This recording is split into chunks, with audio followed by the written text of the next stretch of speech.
So the last thing that we had seen is under what conditions does the Beis Din impose a shvua?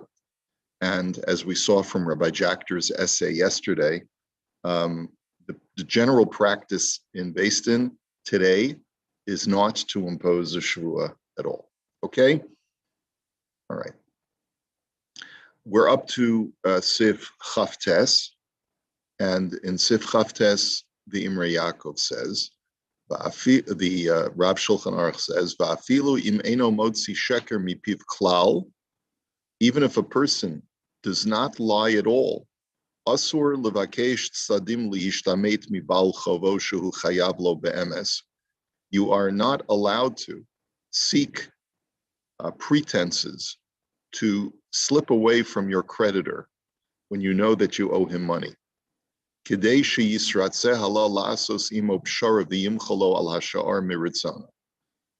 if it's only to convince him to compromise and let you off the hook from having to pay the full amount. In other words, that also is usher. To even try to weasel out of, I don't know where we get this term weasel, I don't know, but yeah. That's right. I don't know why we use that term weasel. But anyway, so you're not supposed to attempt to try and convince your creditor to let you off the hook. V'im asakain eno yotze yedei shamayim ad sheyishalim lo kol masha haya chayav lo. And if you do that, Hashem is still the arbiter of what you owe, and you will not fulfill your heavenly obligation until you make good and pay him back in full. In other words, you can't say to somebody, you know, I invited you to my daughter's wedding, probably had the meal, it cost me a lot of money. You know, why don't you deduct that from what I owe you? I mean, that would be a creepy thing to do. That would be, you know, but you can, or, you know, that's, or, you know, the economy is so tough right now. You know how difficult it is for me.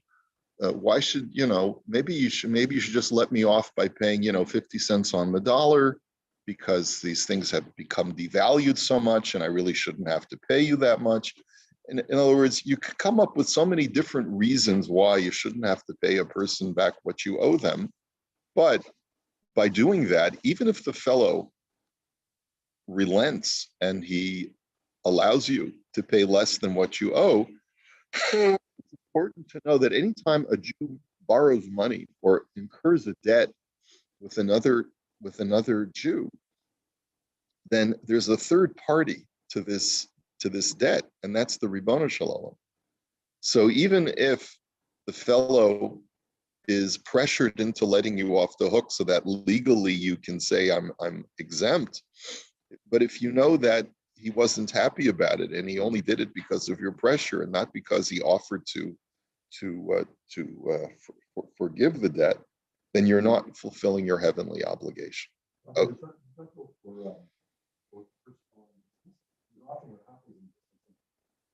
I get in trouble, or he's going to close his store, so he's supposed to make something because he's going to close down. Right. He says, I'm about to declare bankruptcy and I don't want to leave you with nothing, so let me pay you whatever I can. There is no such thing as bankruptcy in halacha. Right? Bankruptcy does not exist. If you and I are Jewish businessmen, and my business is about to go mechula, I may be doing you a favor by offering you something instead of nothing, because I know that the bank is about to foreclose on my business, but I still have an obligation to pay you back what I owe you. Even so, I'll open up another business eventually, but I'll tell you, listen, I can't pay you everything up front, now, but I'm going to make it up to you. Hashem knows that I owe you the money, and I know that I owe you the money. And even though I can't pay it to you now because my business is going belly up, I want to let you know, I will figure out a way to pay you. That's the proper approach. And it may take me a couple of years before I'm back on my feet, but don't worry, I'm going to make it up to you. That's the attitude that a person has to have. No.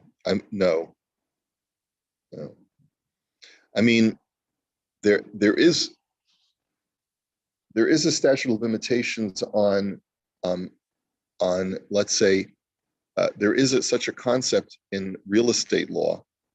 When a person has been living on a property for a certain period of time without protestation from the owner, with the claim that he's the rightful owner of the property, the owner cannot say after 3 years that I've decided to start a claim against you. In other words, there under certain conditions, possession of real estate defines who's the legal owner. But right.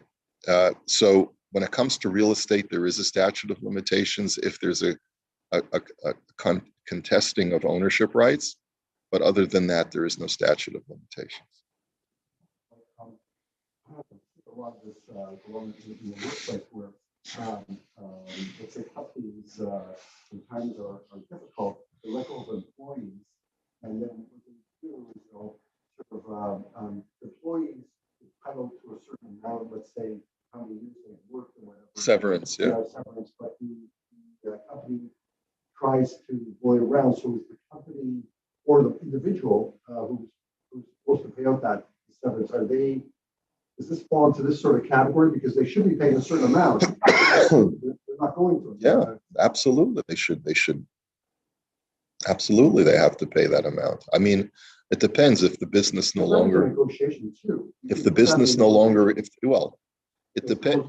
depends on what they're contractually obligated to do. If the business goes belly up, then there is such a thing as the business entity no longer existing.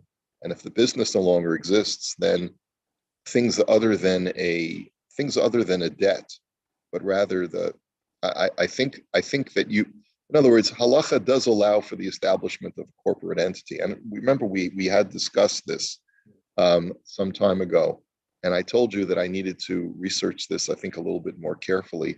When does halacha allow for a corporate entity to be at arm's length from the Jew who owns the corporation, and when it does not? I believe that when Dina de Malchusa requires me to pay out severance, let's say, and it was never part of a contractual obligation that I have, but rather because the law of the land states that I have to do this, the same law of the land that states that I have to pay severance also says that the company pays severance and not the individual.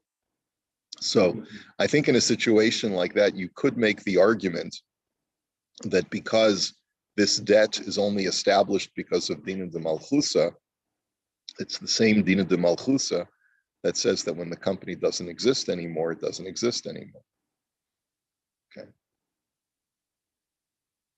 Okay. So I just took that weasel out, and apparently it's because weasels take the contents of eggs and leave them. So I guess that's the weaseling out somehow. That's the origin. They leave the shell. They leave the shell. Okay. Well, thank you for that. I appreciate your taking. That comes up in some quiz somewhere. Thanks. I appreciate you taking the time to do that. Okay. I was listening as well. Okay. All right. Let's go on to the next halacha. But I do have to research the whole idea of corporations and their status in halacha. I remember we did start looking at this, and we noticed that there's a big machlokus among the poskim, how you look at corporate entities. But it would seem to me that anything that a corporation is obligated to do, not because of halacha, but rather because of Dina de Malchusa, would also be able to protect itself under the Dina de Malchusa laws. I am recording it. It also might be a corporate entity might also be allowed to seek bankruptcy protection for those things which are not debts, but let's say penalties and things like that. But these are all interesting questions. Okay, Lamed. Mishan is chayiv lo chavero shvua.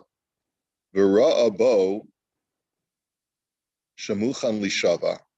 Yispasher imo v'lo yitva'enu lishava. So we had foreshadowed this halacha previously. If someone has to take a shvua in order to exempt themselves from paying, for whatever reason, it could be they're a motive b'miktsas. They are making a partial admission. And the halacha states that when you make a partial admission, like we learned before, you have to take a shvua and based it. And they see that the person is willing and ready to take the shvua. Now, again, like we learned previously, we don't impose shavuas anymore, and starting from at least the 20th century, that has not been the practice. But it is still, this halacha still applies as far as the term pshara is concerned. What is pshara? Everyone know what the term pshara means? Compromise. It is a mitzvah to try and compromise with your adversary when you know that this is going to be a protracted battle in Beis Din. And especially when you see that the fellow is about to take a shvua, you should try and help him avoid taking a shvua. Shenamar, shavuas Hashem tihiyah bein shenehem. As the Torah says, there shall be an oath of God between the two of them. What is that? What do the words of that pasuk teach me? Melamed shehashavua chala al shenehem. This teaches me that the shavua really is for both of them. In other words, if only one party is taking the shavua, but because of me, you're taking a shavua, it's as if both of us are taking a shavua. In other words, the awesomeness of invoking God's name and affirming in the name of Hashem, withholding a Sefer Torah, that what I'm saying is true, really that awesomeness is really imposed on both parties, both the plaintiff and the defendant. Vim tova'o lishava, arei ha'omdim sham omrim zeh lazeh, suruna me'ala oholeha anoshim ha'risha'im ha'ele, vehem ha'nishba v'hamashbia. And if indeed it turns out that the shvua does get imposed, in other words, we're at an impasse and neither party is willing to budge, and so Beis Din has no choice but to impose a shvua, the custom was that everyone in the Beis Din would say the following pasuk: Suruna, turn away from the tents of these wicked people. Now, where is that pasuk from? Anyone know? Korach, very good, Barry. It's from Parshas Korach, right? Where I think it's Hashem who said to Moshe, "Tell everyone to move away from the tent of these wicked people." And in this context, we're referring to both the person who's taking the oath and the person who's imposing the oath. So that's a pretty dramatic thing to do. You're suggesting that they're Rishaim, when in reality they may not be Rishaim. In other words, there are situations where a person may be willing to take a shvua because he's convinced of the facts and when he's really in error. And the other person is so convinced of the facts, but he may also be in error. So it's possible. But nonetheless, we're calling them Rishaim, turn away from the tents of these wicked men, because why couldn't you guys work it out before coming to the point of having to take a shvua, which is really invoking Hashem's name and attaching Hashem's name to something that could potentially be false. I suppose if you're potentially in error, and you take an oath, that's really true, right? Because now you see an approach who's taking an oath opposite to you, it makes you question whether you might be in error. Right, it does. It certainly does make you question. Hey, do I really have the facts straight? But you may also feel the guy's a weasel and he sucks out the eggs. You know? But there is no excuse to make it also. Correct. Is any What if I know the fellow is a fraud in his religious observance, Right. and he's willing to take a false oath? So then what should I do? Should I say, I want you to take the Shavua anyway? So if you know that he's going to be swearing falsely, that's even more of a reason why you'd want to try and figure out a compromise, right?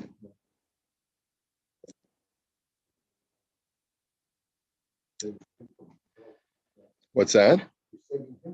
You're saving him from himself, but according to what the Rav Shulchan Aruch is saying, you're also saving yourself, because by you bringing it to this point, knowing the guy is going to take a false oath, some of that schmutz rubs off on you as well. Why they cancel on the thing of Shavuot? It's possible that the Chassam Sofer had said, he quoted the Chassam Sofer, Rabbi Jackter, in the article that I had sent you, basically saying the Beis Din decided just in general, it's too fearsome of